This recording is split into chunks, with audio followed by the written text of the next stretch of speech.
only on the surface. It's only on the surface. It isn't in the head.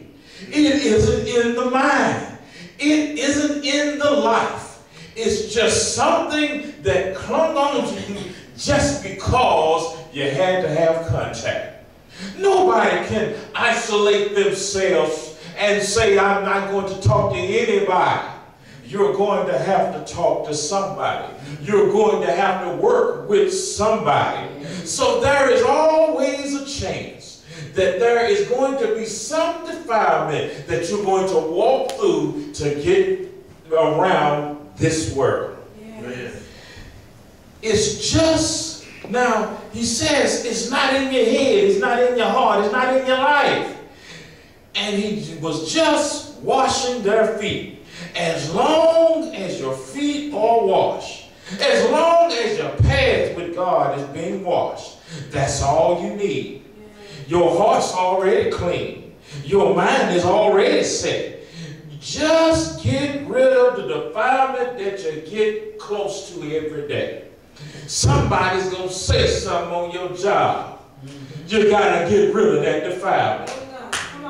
There's going to be plots every once in a while because somebody's going to say that you didn't do something right. And there's going to be these plots that the enemy will attack, and he will use these worldly methods to try to get to you. But just make sure you got the word to wash your life and to wash your walk. See, your feet represent your walk with God. And if your walk with God gets clouded and dirty, sooner or later it's going to get down in your heart. Yes.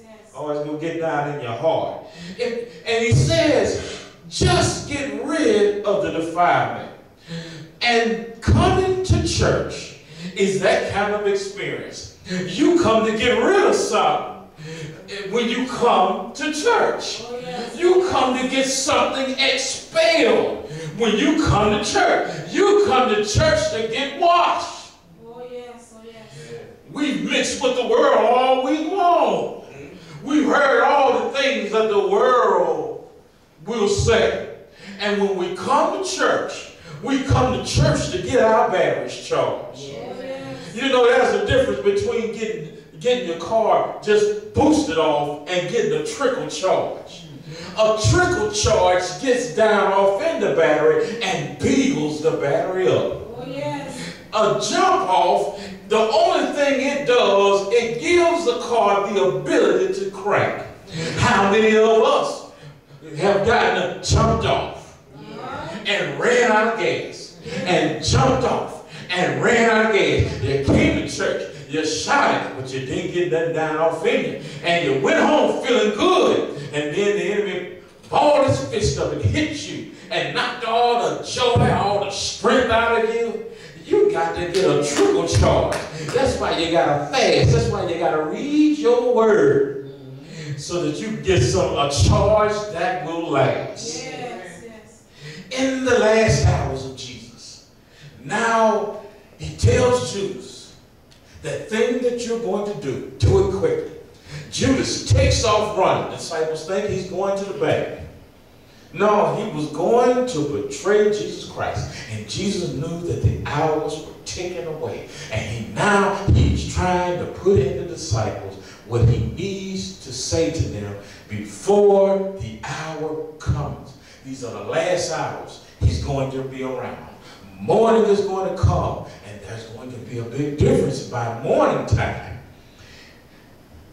Let me give you 5 things in these last hours. Jesus goes to the Gethsemane. He falls on his face. It's number 1, and he prays.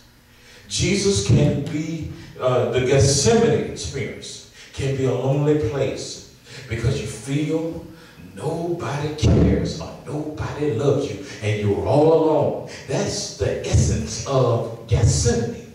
That you're all alone. That you've got to go through this by yourself. And people can be all around you and you can still be at Gethsemane. Nobody cares. It's a place where decisions have to be made. It's a place where your mind has to be made up. Notice he says, if it be thy will, let this bitter cup pass from me. Not thine will, not my will, but thine will be done. He said it's a place of indecision. And when you reason through this place and make your mind up, your heart at this point is set to go on through. Yes, yes. You know the song says, I'm going with Jesus all the way. This is a point that you make up your mind that if mama don't go, if papa don't go, I got to go by myself. Yeah. This is at Gethsemane. He falls on his face and see the disciples. They are there with him and they go to sleep. And while they're sleeping, he goes and he says, canst thou not pray with me for a moment? What's wrong with you? How can you sleep in turbulent times? And so he makes up his mind. And then number 2, he leaves Gethsemane with a made up mind.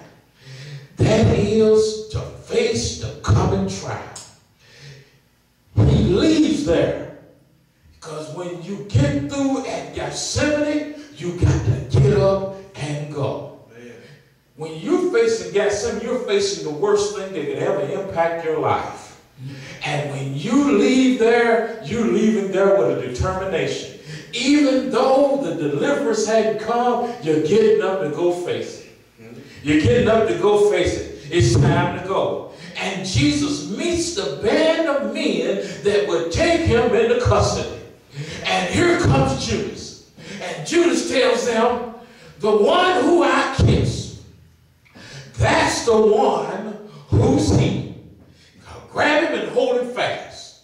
And he walks up and he kisses Jesus. He greets him and they grab him and lead him away. The trial has begun. The betrayal has begun. This was the thing he was getting ready for at Gethsemane. But now he's got the strength to go through. And that's what I want you to see. Every once in a while, you're going to feel like nobody cares.